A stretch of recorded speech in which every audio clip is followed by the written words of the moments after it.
What's up, y'all?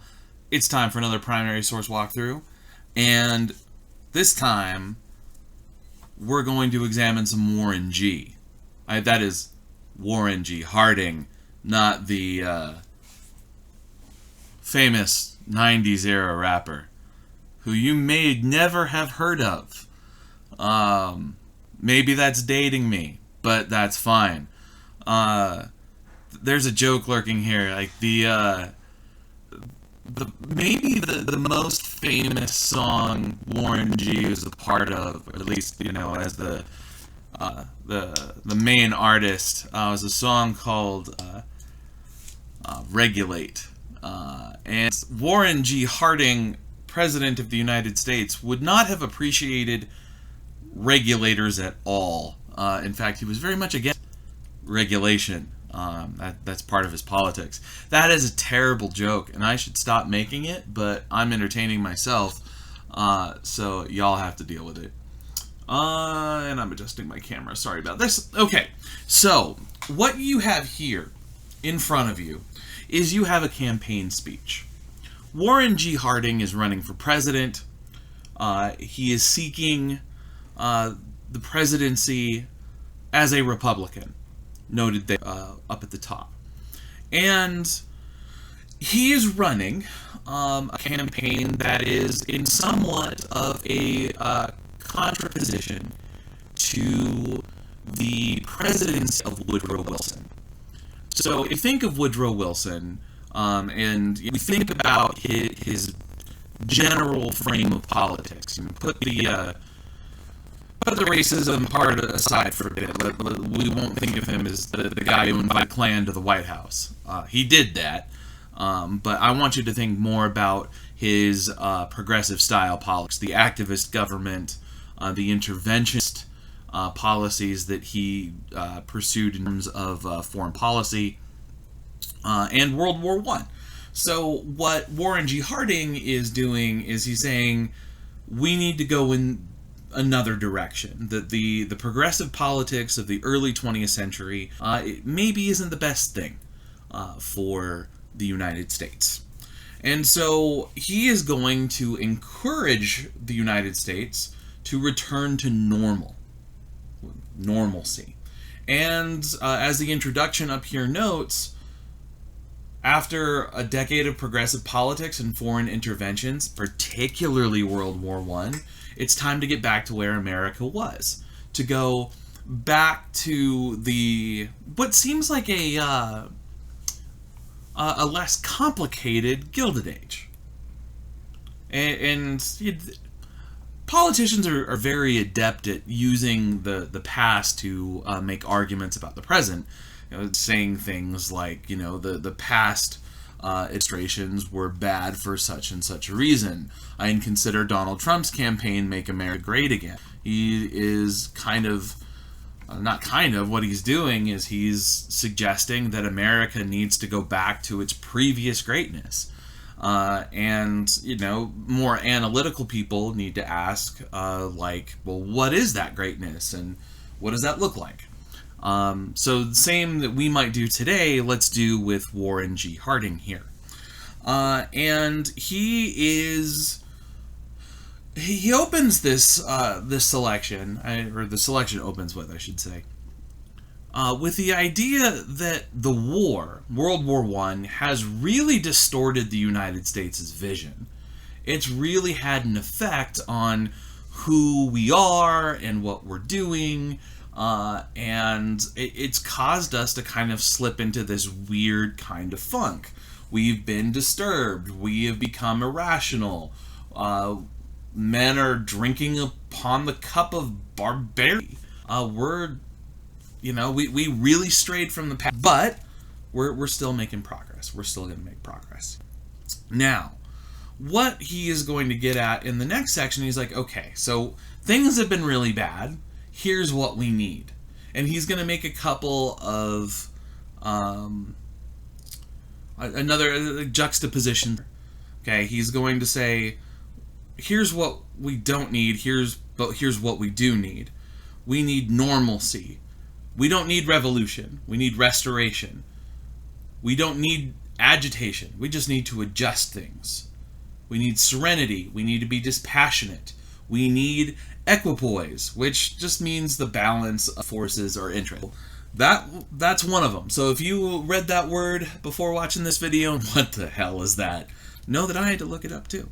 So, we need stability is what he's saying. He's also saying we don't need to get ourselves involved in international politics. We need to stay here at home and figure that out. Now look, we had to get involved in world politics because of a military autocracy, that is Germany. We're worried about Germany possibly taking over the world. They're going to try again in another 15 years. That son of a bitch from Austria who becomes the German chancellor and has a stupid mustache. We're going to talk about him soon. In any case, we had to do that. Okay, we had to stop those German people. But we don't really need to go and change the whole course of what humanity is supposed to do. That's what he's saying. So, he says, he continues that we, as a republic, have our work to do. And we need to get away from these kind of progressive politics. It's when he says false economics and whatnot. He's really kind of taking it at progressive politics here. And he's saying, look, we don't need to ask what our government can do for us. We need to figure out what we can do for our government. It's kind of, the famous phrasing of that, ask not what you can do or what your country can do for you, but what you can do for your country. The famous JFK line. This is kind of the same idea, though. I think what JFK was doing was more of a call to generic patriotism, and this is more of a call to, get off the government teat and do something for your country instead.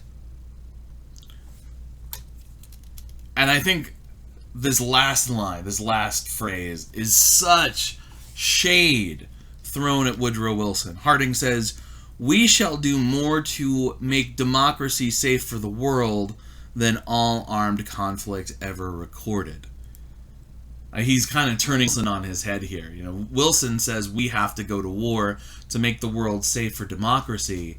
Well, now, if we go back to our principles prior to the progressive era, we are going to make democracy appealing to the whole world. He's taking a dig at Wilson and progressive politics there, but he's also kind of getting back to the sense of American exceptionalism, where, he's like, if you think of John Winthrop, who talked about the colony of Massachusetts, it's the city upon a hill, or the nascent United States, called by Thomas Paine an asylum for all mankind. Like, that's the same kind of rhetoric that's going on here with good old Warren G.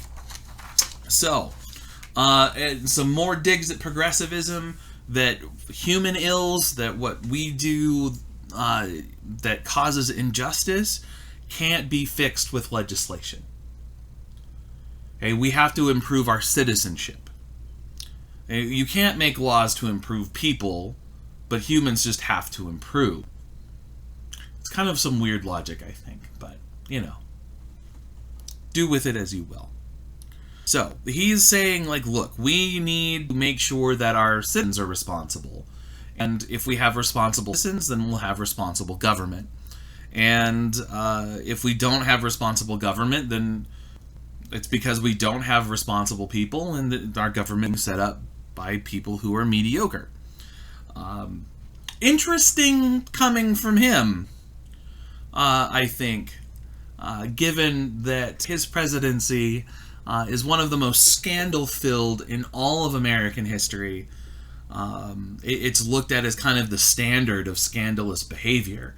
I mean, we all think of Richard Nixon and Watergate as the height of presidential scandal, but man, there's a good argument for Warren G. Harding being the most corrupt president of the 20th century, for sure. For sure. I mean, his Secretary of the Interior is convicted of a felony and has to go to prison for the role, his role in the Teapot Dome scandal. So that's just the tip of the iceberg. Harding filled his cabinet with all kinds of yes and cronies and friends, and man, it wasn't good, to say the least. So he wraps up this section of the speech, and he says, like, let's just get out of this fevered dream that the war has caused us to be in. Let's forget about the madness of war, and let's get back to the business of America. Let's get back to what we do best. And if you look at the results of the election, Warren G. Harding won this election hands down. It was by no means the biggest margin of victory in American history, but it's up there. Richard Nixon in 72 and Ronald Reagan in 80 and 84, man, those are some landslide victories.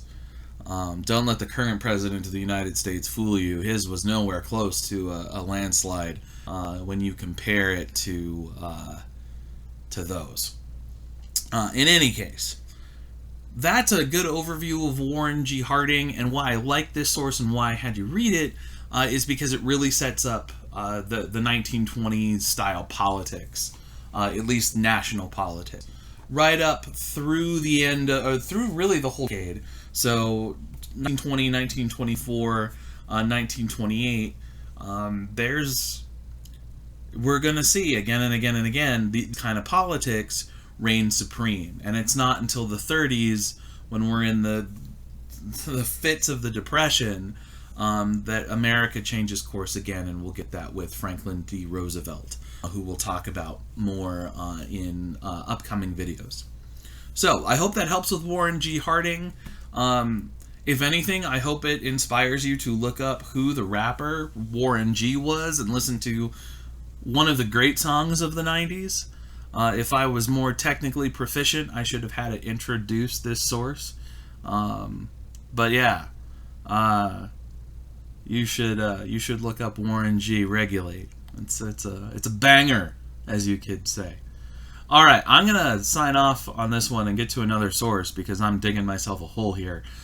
So I hope this helps, and I'll catch y'all on the next one. For tuning in.